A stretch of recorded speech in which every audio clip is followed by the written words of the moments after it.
Thanks everyone for being here. I'm sure we're going to see people trickling in as these sessions at the end of the day. It's like, flights and doctor's appointments that get backed up as the day goes on. But I want to welcome Shannon Paige for our AAC and More, A Path to Successful Communication presentation. Shannon Paige is a speech-language pathologist and an assistive technology specialist. She has worked in rehabilitation, public schools, private practice, and as a state education service center AT specialist. Shannon is currently the education project manager of the Texas Technology Access Program for the Texas Center for Disability Studies at the University of Texas. Welcome, and thank you. Oh, I should have made that shorter for you. Next time I will. Anyways, thank you. How are you all? I am a speech pathologist, and I've worked in schools for over 16 years, and complex communicators are my absolute favorite population to work with. So I've got some interactive things we're going to do today, but I want to do it. I got to learn how to use the clicker. All right, just up and down. Down. All right. So we'll move forward. I'm going to have to kind of sit here and look. I'm getting old. My eyes are getting bad. Not really. And I spent this morning at a field day at 84 degrees with my grandson. So that was a lot of fun. Yeah. And then had to rush home, and this is actually nice. So we're going to talk about what I do, where I'm at, and the importance of our services that all of you can benefit from no matter what state you're in. And then we'll talk about kind of like a foundation of what communication is, and then kind of like some of the intricacies of working with kiddos with complex bodies. Because we'll go into that as we move forward. And then we'll kind of talk about what AAC is, and then some of the supports that y'all will need, and some things that will help you work with your schools to move forward. And I've seen some, I gotta go down. I've seen some amazing things over the course of time with kiddos. So hopefully, oh good, look what they gave me, I just saw that. That's a lot better. All right, so these are our objectives today. We're gonna look at my program, look at what our AT considerations are for you. We're gonna give you the information to create what I call a communication passport. And that's basically, and I've got some links for you, and that's basically information for you to move forward and help people know how to communicate with your child.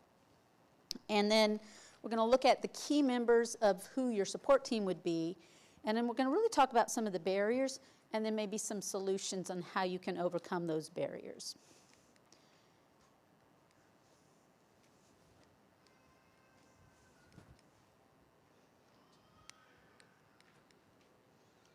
There we go.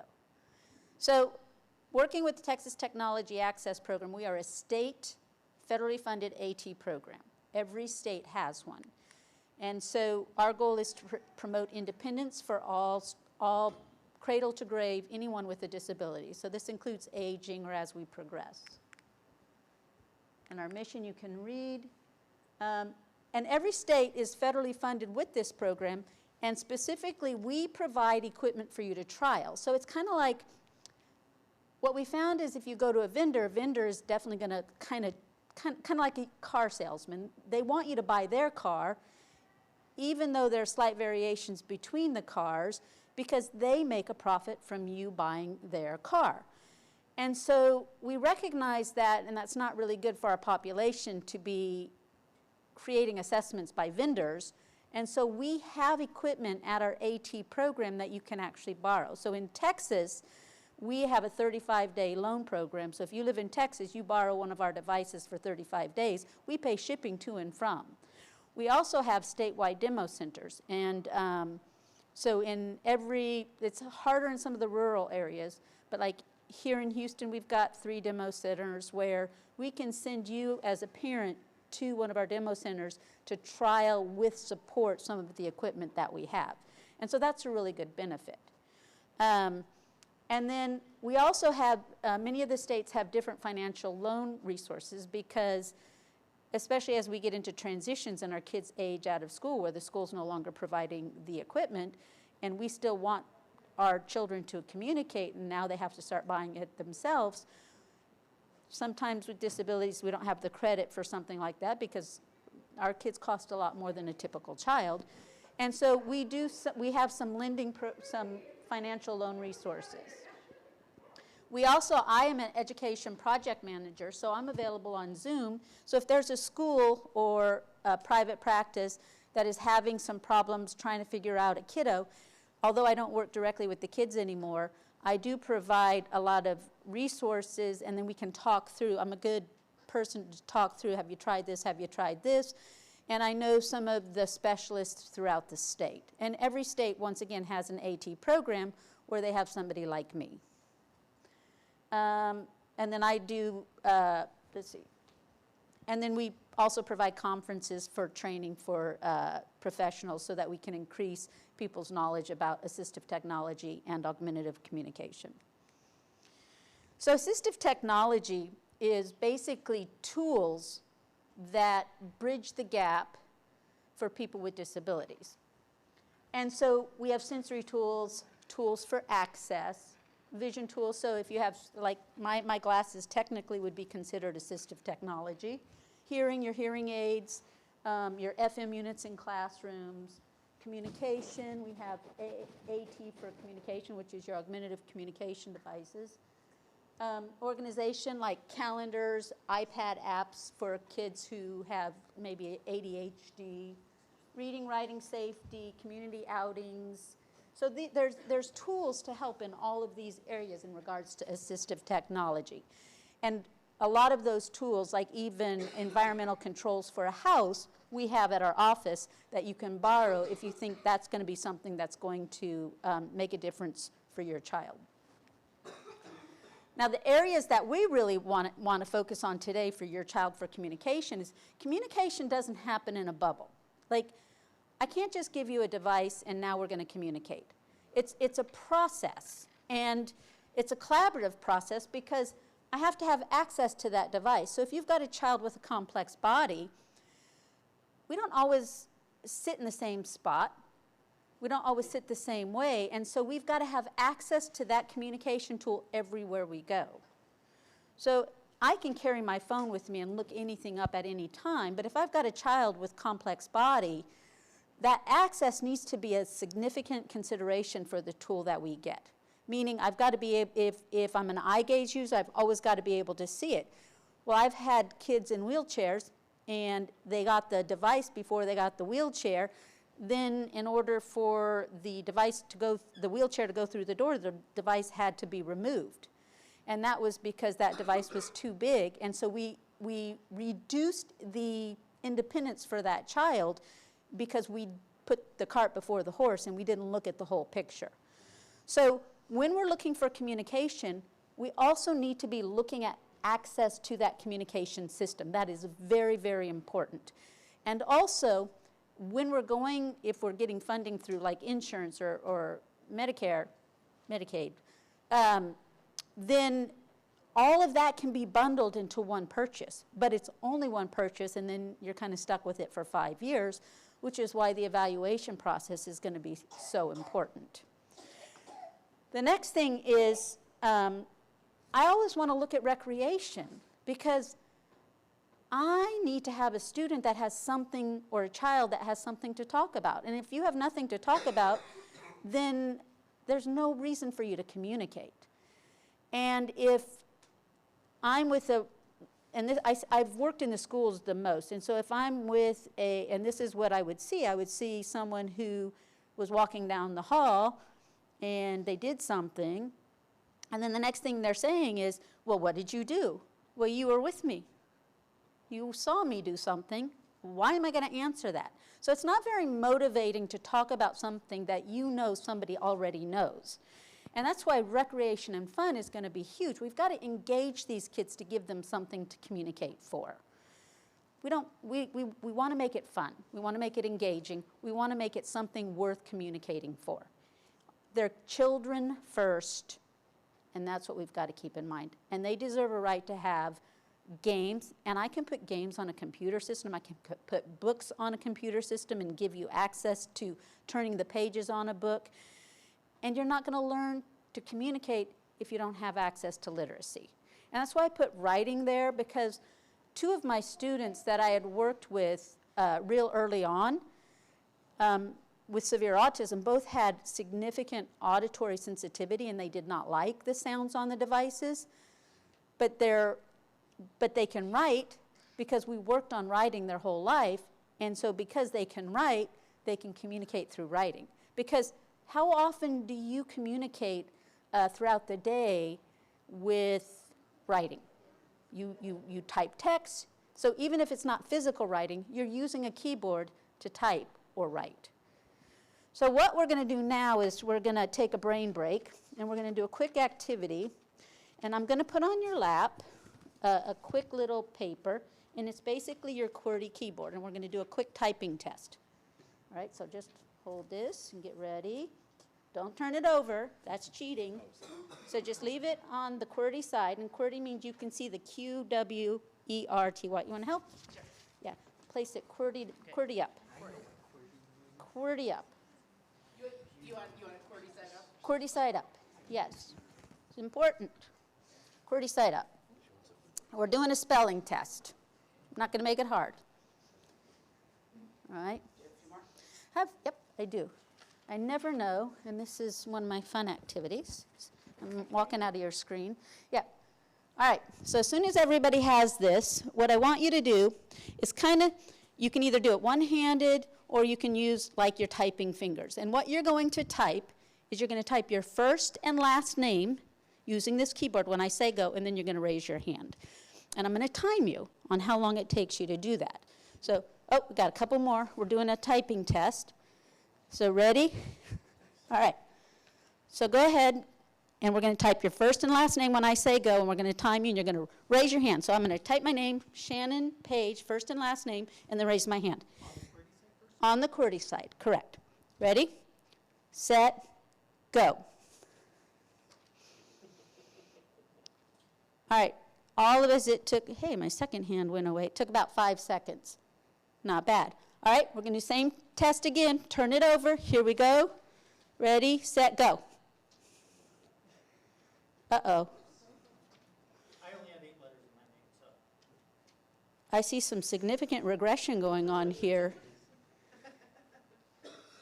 So you all just lost, some of you have given up. I was convinced there wasn't a C. All right, you keep those papers, take them back to your speech pathologist.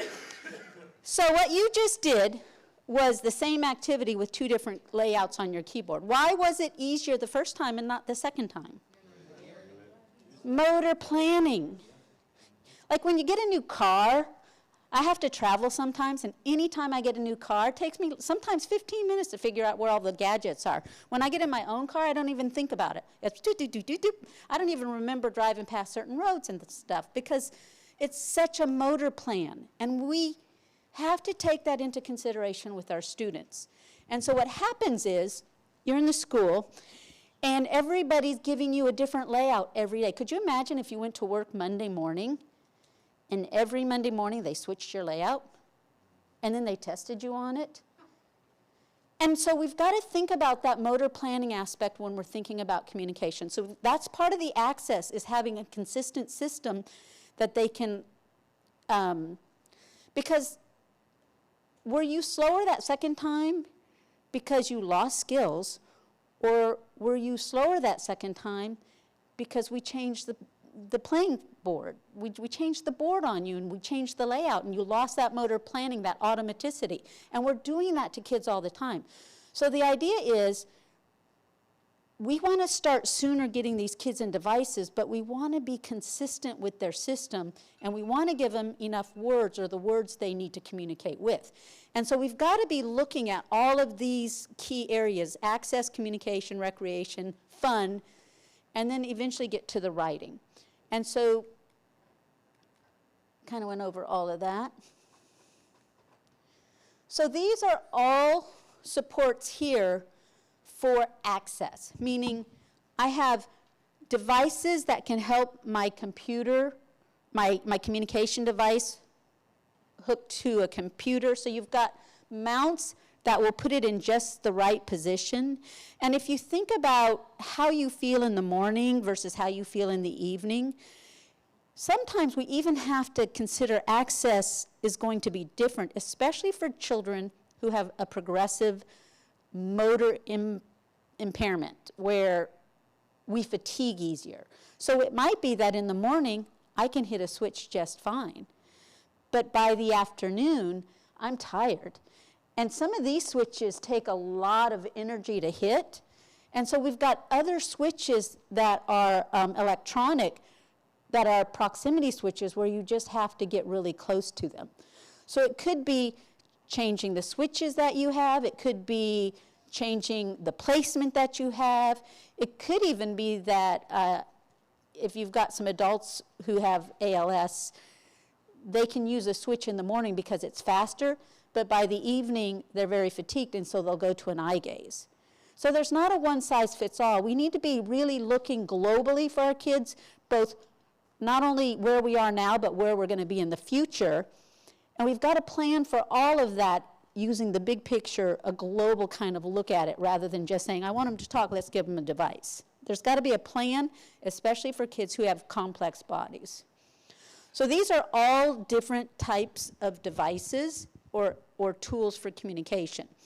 So you've got iPads and you've got some designated devices. Your big ones are Saltillo, Tobii Dynavox, Prinky Romic, and those are all devices we have in our AT lab that you can borrow as a parent. You don't need, we'd like you to work with a speech pathologist, but many times, like, schools are doing trials and they won't let you as a parent have a device. If they're doing a trial, then the parents can borrow the device from the AT center.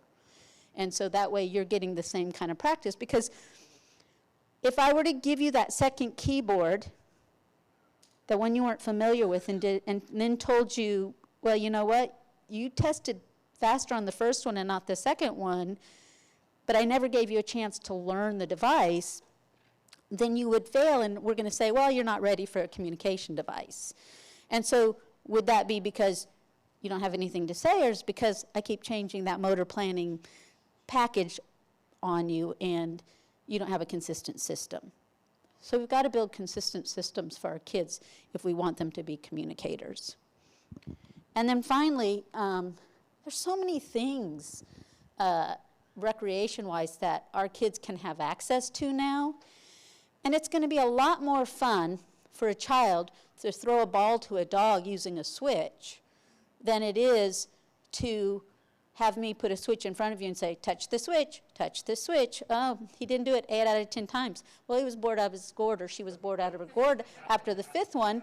And No, you touch the switch. right. And then the other thing that I see is, like, I had my 3-month-old grandbaby, who's typical developing, using a switch. I never put my hand on her. So if you have someone picking up your arm to put a hand on a switch, they're going to be expecting you to pick up their arm to get the switch. And then the next thing is, why should I touch that switch when I know if I wait long enough, you're going to come and I'm going to have that face-to-face contact because I like to see you. And then there's no motivation for me to independently touch it. So I worked with my granddaughter and I had her laying on the floor, and I placed the switch where you watch. We've got to be kind of scientists, because every child is different, and we've got to see what your movement is. Where are you moving? Where is it going to be easiest for you? I've got kids who do knees with switches. Where do you have the most control? And many times it's the head, because you get good trunk support with your seating, and then I can give a good head switch, and we can do some switch control that way. And then you're throwing a ball to the dog, and it's like, oh my gosh, I'm realizing I'm doing this, and then you'll keep doing it. So for my granddaughter, I put a story on a step-by-step, and every time she hit the button, it would say it was Mr. Brown, Mr. Moo can move, Mr. Brown can move, can you? I can't even remember. Mr. Brown can move, can you? And so all I did was waited for her to hit the button, and it took about 2 minutes the first time. She finally accidentally hit it, and I then came to life like a jack-in-the-box. Woo, Mr. Brown can move. Waited. Next time it was about 1.5 minutes, and I'm timing these increments, and she's getting faster. So I've got that data to show that she's improving because I'm giving her control of something.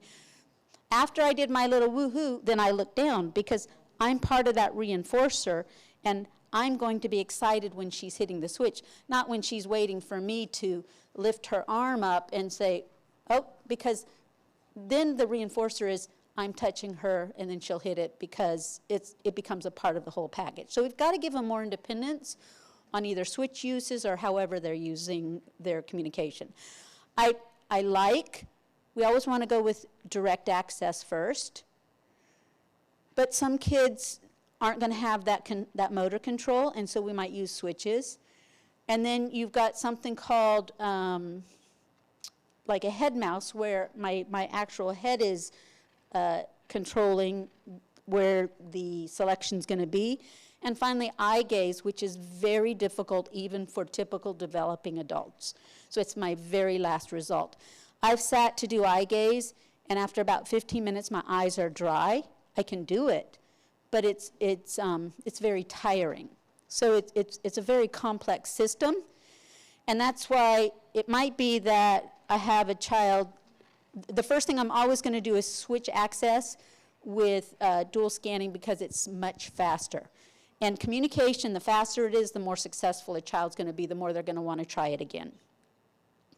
So think about this. For most of us, technology makes things easier. For a person with a disability, it makes things possible. And you don't know what tools are going to help your child be successful. And that's why we have that lab for you to borrow. You can borrow different switches. You can borrow, we've got toys. I've got some environmental controls at my clinic. So I have some papers on that I'll put out, some cards. And if you have any questions after this, you feel free to contact me because I can help direct you to the AT program in your state. And I have that listed on the PowerPoint too, so hopefully they'll post that. So now we'll go to augmentative communication.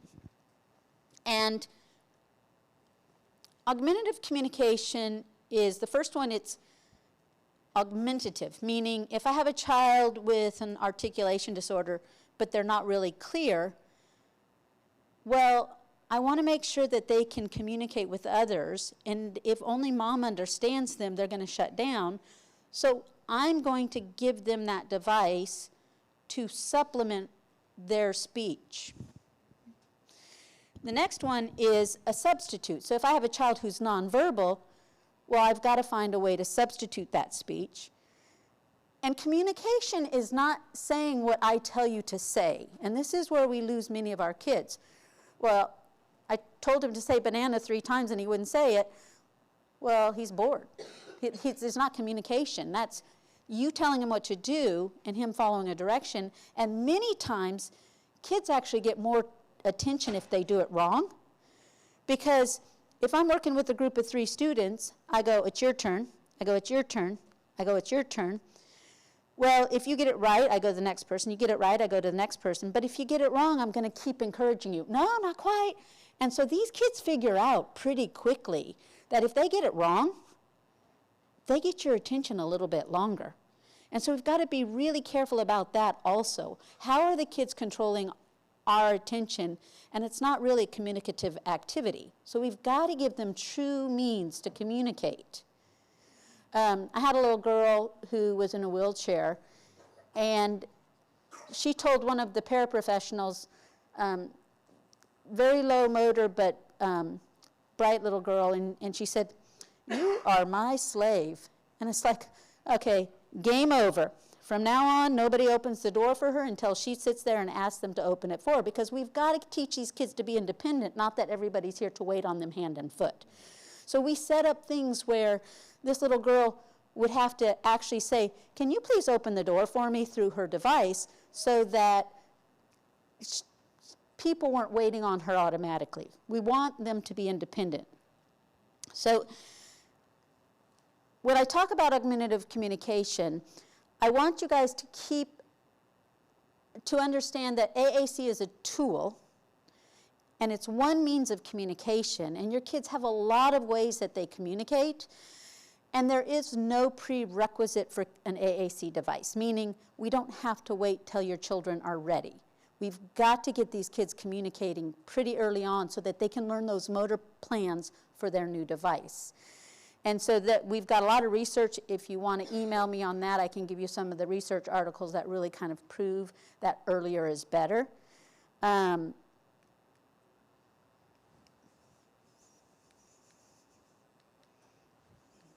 It's probably the battery. Sometimes it works. Sometimes I've got to be in the right spot and hold my mouth the right way. Now, this is actually a really good thing, because the other piece to technology is technology will always fail at some point, and you have to have a backup for communication. So a lot of times I've been in schools, and this is where we have to be very careful, they'll say, well, they can't do this here, so or they have to do, like, okay, let me back up. So what'll happen is they'll say, you've got a child who's pointing or doing something, and they're like, well, use your words, but you understand what they're saying. And so we've got to be able to allow kids to communicate, because it's going to go now? Oh, look at that. You've got to be able to allow kids to communicate the way they communicate and not tell them how they have to communicate.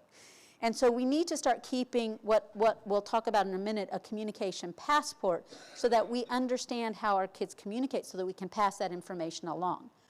This is a really good link, and if you have the handout on your website, this is to the National Joint Committee for Communication. It's the NJC Communication Bill of Rights, and it's on the ASHA, American Speech Hearing Association website. And I only put 4 on here. You've got 15. And what we say is every individual has the right to communicate or interact socially, maintain social closeness, and build relationships. If mom has to interpret for your child, that child only has the relationship with mom or dad. And we've got to build peer relationships with our kids. Every individual has a right to request desired objects, actions, events, and people. The right to refuse or reject undesired objects. If I don't want to do something, I say I don't want to do it. But we don't give our kiddos that same option, and then it becomes a behavior problem. But they don't have a way to communicate that they want to do something or they don't want to do something, and they don't have choices. And we've got to give them choices. We've got to give them engagement, something fun to do, and choices. The right to express personal preferences and feelings, the right to make comments and share opinions. And those are just a few of those, but share this document with the primary caregivers that share care with your child or adults, because it's really important that we teach to communicate and not to say what we want them to say. So total communication is a dynamic process, and I videotaped my grandkids doing each one of these. So it's personalized movements. You know when your child moves a certain way. I know when my husband moves a certain way what he's going to say. And so what we need you to start doing is keeping a journal of what those are so that we can build a communication passport for our children. Eye gaze. If my grandson comes into the house, he's going to look up at that cookie jar. He knows where Nona keeps the cookies. And I know without him ever saying a word that he wants that cookie. I'm not going to say to him, nope, you have to use your words. I'm going to say, hey, do you want a cookie? I'm not going to say, oh, if you want a cookie, you have to say, I want a cookie, please. Because we're holding kids with disability who have a hard time communicating to a higher standard than their typical peers. I'm going to say, Nona's the queen, we're giving you the cookie because I saw you look at it. That's eye gaze. Gestures, he's going to point. If I don't pick up on the eye gaze, he's pointing like without even saying anything. We've got to give our children that opportunity to point. And then if I'm not paying attention to him, he's going to vocalize. Even a typical developing child makes vocalizations. So what I need you to do is start recording what those vocalizations mean so that we have that journal and we don't take those away. We want to build on those and give a better means of communication. And that means when you're working with the teachers and they tell you you have to communicate a certain way at home, every single one of us communicates differently in different settings. How I communicate with my grandson is going to be a lot different than how I communicate with my husband is going to be a lot different than how I communicate with my coworkers, which is different than how I communicate with you all. And so we keep holding our kids to a higher standard than their typical peers. We want to engage them. We want to give them access. We want to give them consistency. We don't want to keep raising the bar when they get close. And we want to give them multiple means to communicate. So we want total communication for our kids. And then before we really fit into a real communication system, we want to make sure that we're taking into consideration what makes your child unique. So what medications is your child taking? So my son had Crohn's disease, and after a certain point on some of his medications, it made him sleepy. So part of the things we want on that journal is, when is your child really not fatigued and really ready to go? And those are the times we want to work on new communication. And if your child is fatigued, we want to do more repetition activities without taxing the system. So there's times where we want to teach new, and there's times that we just want to practice, and there's times we want to just accept that maybe we just need a break. And choices would be really good at that time. The mobility for every child that I work with is different, especially kids who have progressive motor disorders. And so we've got to take into consideration not only where you are now, but if I'm going to purchase a device or a tool for you, I have to think that there's going to be a possibility that in 5 years, there's going to be some change. And if I can only get a device now to meet what you're going to do for the next 6 months, I failed you that other 4.5 years. So we have to be able to have a long-range plan for communication. And I would say, I always like to say, what's our 5-year plan? And if I'm going to help purchase a device or help get a device funded, I want to make sure we're looking at that 5-year plan so that it's going to be something that, like that keyboard that you practiced on earlier, that we're not going to have to keep changing every 6 months. Because if I change your keyboard every 6 months, or if I change languages, you know, and you had to learn a new language every 6 months, then is it because you can't communicate, or is because I pulled the rug out on a system that we were making progress on and changed it up on you? We've got to take into consideration every child's vision, every child's hearing, and then even some of that, I'm going to go back up to the mobility also. Switches become a really important thing because I have some kids that can initiate, but they get stuck and they can't lift. And that's why the kind of switch can make or break how a child can use a communication system.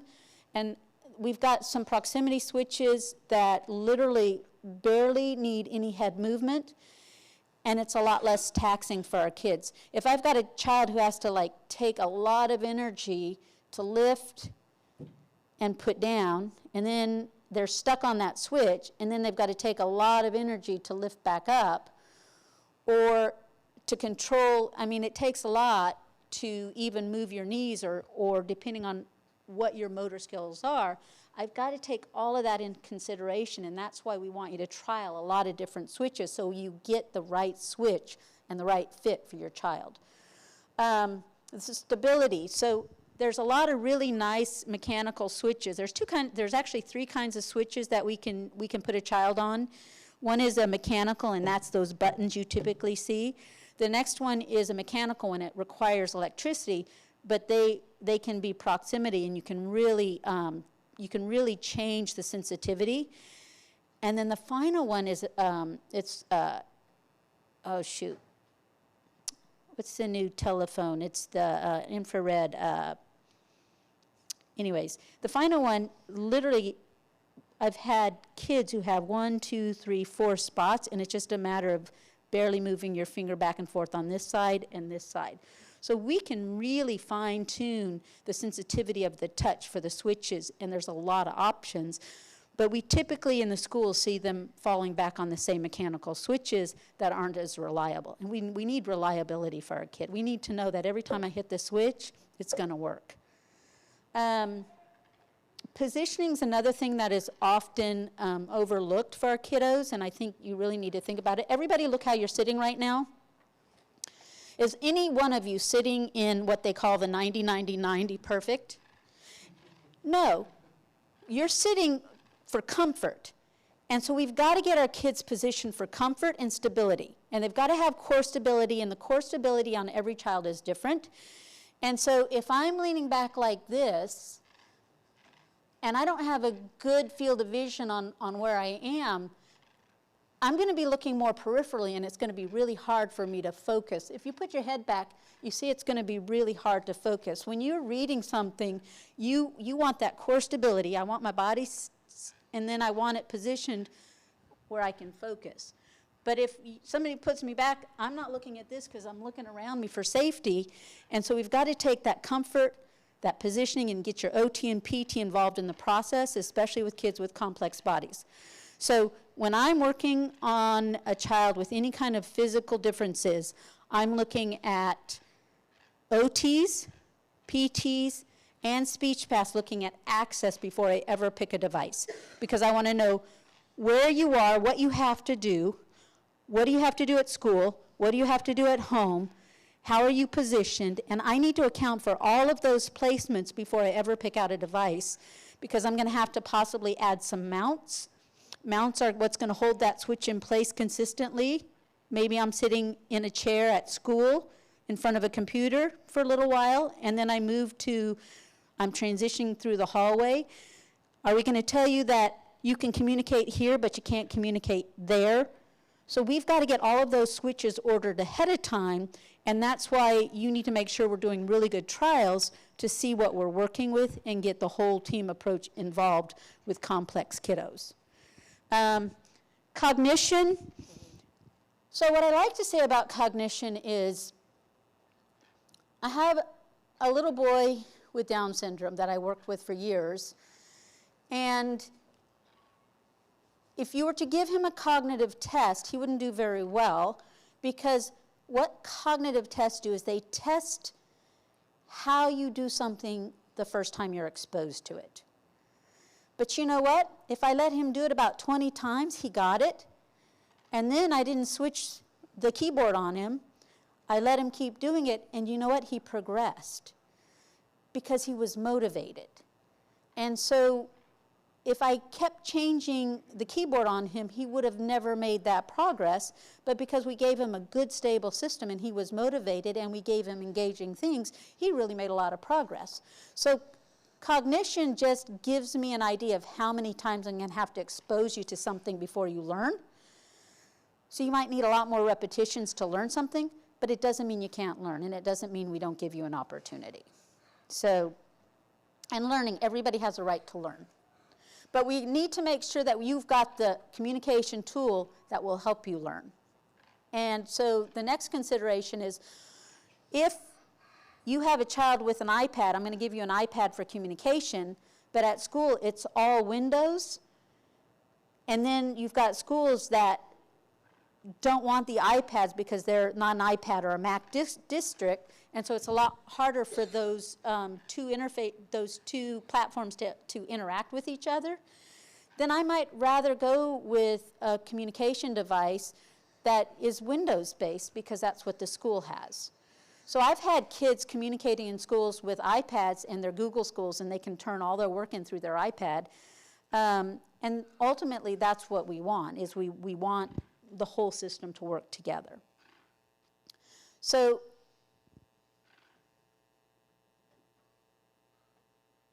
AAC includes the tools, and we know that kids need to have more than one option. And remember how we just had a tech fail. So you have to have a low-tech option for communication. You have to have that option when your system fails. If you want to get a communication device through insurance or Medicaid, you have to have a speech pathologist sign off on it. They have to be one of the people that sends in the paperwork. But they aren't the only member on the team. You have an assessment. An assessment is an ongoing process. So there's a difference in the school between an evaluation and an assessment. An evaluation says, yes, you're eligible for services, or no, you're not. An assessment is kind of like an ongoing process to make sure it's working. So I'm always reevaluating what a child can do with the device, if it's working, what I need to change if it's not. Not give the child a new device, but what changes am I going to have to make them more successful on the one they have. AAC requires implementation, and you need to be able to write that implementation plan down, and it requires, for complex kids, it requires a lot of collaboration. I have never worked with a teacher and a speech path in a school, and I go to a lot of schools where they say they don't want a child to communicate well. What I see is they don't know what they don't know, and they don't know everything that's out there. And so we then, as parents, need to work with them to grow, and we need to be growing together, because we're going to get a lot farther if we're working together as a team than if we're combative. And so my goal is not for you to go back and say, well, she said this. What my goal is for you to go back and say, you know, have we talked with an OT about positioning? Have we talked with a physical therapist about positioning? Let's do some more inventories on where my child can communicate, and let's find some more activities that they're motivated to communicate about so that we can all start working together, and that's how we get kids communicating. An AA assessment contains a social case history. We want the information on an assessment to show what they've used before, and it doesn't mean that, well, you tried a high-end device before and she was unsuccessful, so we're not going to try it again. I want to know how you use that device so that I can see if there's a way that I can tweak it to make it better. Every assessment must have an observation in different environments. It's not a one and done. You came into my office, I gave you the wrong keyboard. Could you imagine if I put you on an eye gaze machine and told you to write your name with that wrong keyboard, and you were trying to look for the letters, and then the thing was hitting? I mean, and I've seen that. So I would have to, if I was working on trying to teach you an eye gaze system, I would have to actually put maybe a puppy and a cat, something you were familiar with, and then I wouldn't turn the eye gaze on. I would actually show you, can you see this is a puppy? Can you see this is a cat? And I'm going to turn the eye gaze on, and I'm going to give you a chance. Now show me the puppy. And what you're going to see kids do is they're going to go like this. They're scanning, and then they're going to go back. So you've got to give them that time to process. I've seen kids, I had a little girl with Rett syndrome, and they would hold two objects up like a bowl and a spoon. She knew what they were, but she didn't have good lateral vision or peripheral vision, and so she would have to nod her head. She would look at one, and they're like, oh, she got it wrong. No, no, no. She's still scanning. She's got to be able to look at both objects to make a decision. So I can't hold the spoon and the knife or the spoon and the fork up and expect her not to be able to look at this one and this one. And then you'll see that pause, and then it's this one. And then you'll see that pause. And with this little girl, if I gave her that time, she got it right 100% of the time. But if people were rushing her and they took that first thing she looked at, she would get it wrong. So we've got to give our kids time. So your assessment's going to have that observation. It's got to have an interview with mom and dad to know what's important for the kids. We want to interview the different places because we've got to find out, once again, what do they have to communicate, what's important to them, and every child is different. I'm going to do some considerations. It's kind of like I'm going to think about what you've had, what didn't work, and I'm going to have a written plan as to what I'm going to trial. And then the assessment includes, most insurance will not approve it unless you have 3 trials. And when I'm looking at trials, I also want to make sure you're including those switch activities that you've done. Like I've tried a mechanical switch, a big button, a little button, an electronic button. And then you have to make sure when your speech pathologist writes that report that they're familiar with writing a report to get a device, because every insurance company requires very specific information. And when you write that report, we have to include those switches, the software, the vocabulary program that's going to be included, the mounts. All of that is a one and done for the next 5 years. Now, your communication team should include a minimum of the family and caregivers, speech language pathologist, physical therapist, occupational therapist, and an assistive technology professional. So there's something called RESNA, it's an ATP, and it's an assistive technology specialist that actually has really good foundational understanding of how the body works with all of the AT tools, and they've been certified. So I always ask, if you don't have an ATP within a district, to see if you can get them to contract with an ATP so that you're really getting that good, they're the person that kind of puts all of that equipment together.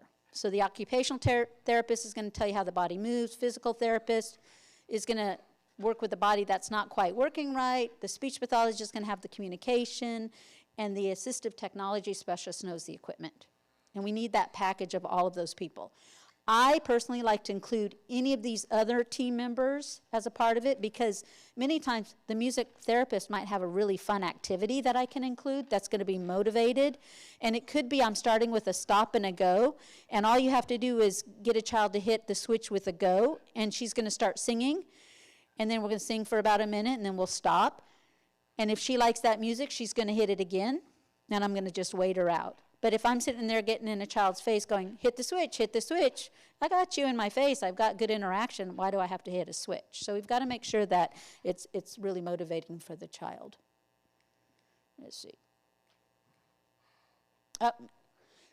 Barriers. Barriers are really important. So as parents, you really need to be aware of the barriers. Many times in schools, I, as a speech pathologist, was very motivated because I had some really cool kiddos that made me want to learn to make them successful. That was a long time ago. The devices were a lot harder. But you really want to make sure that you have a speech pathologist that understands that, especially with a progressive disorder, meaning our needs are going to change, that we're taking that into account as we move forward. Because what we're doing now may not be the physical abilities we have in 5 years. So we've got to have that as a part of the plan. If we're at our best, this is what we want to use, and we want to find times when you're tired so that we're going to be able to meet your needs for a while. Funding can always be a barrier, but there's a lot of funding sources out there. We typically, schools first, private second. The disadvantage of a school device is sometimes they don't want to send it home because your child's not ready. And so then it might be better to have your own private device that you can get paid for by insurance. If insurance is not good, well, then that can be a huge out-of-pocket. Then we need to go to schools. When our children transition into possible job possibilities, which are jobs to meet their needs, like in the state of Texas, Texas Workforce can help get that device funded after the fact.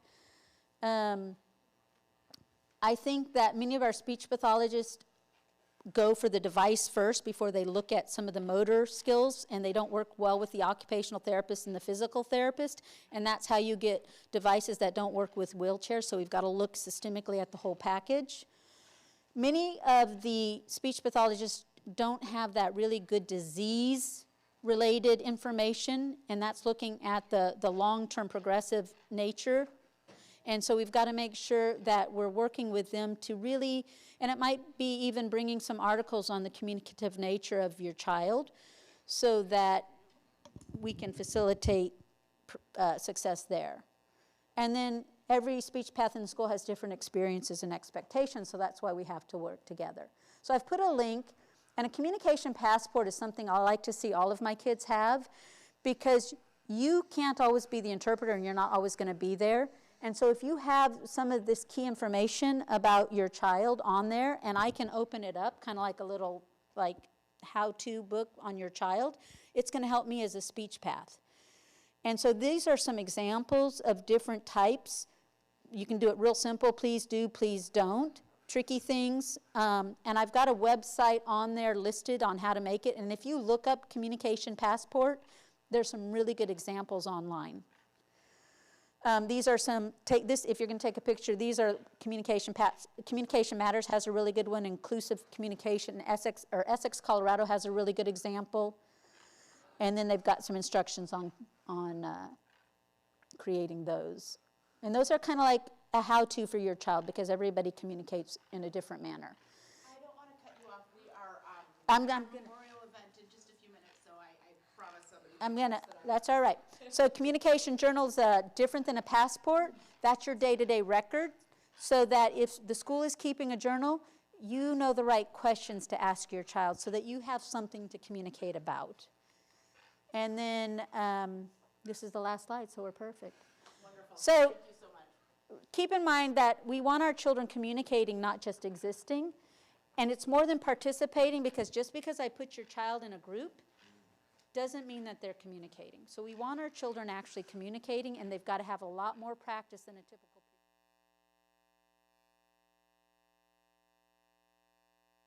increased communication through experiences, expectations, and collaboration. And that's all I have.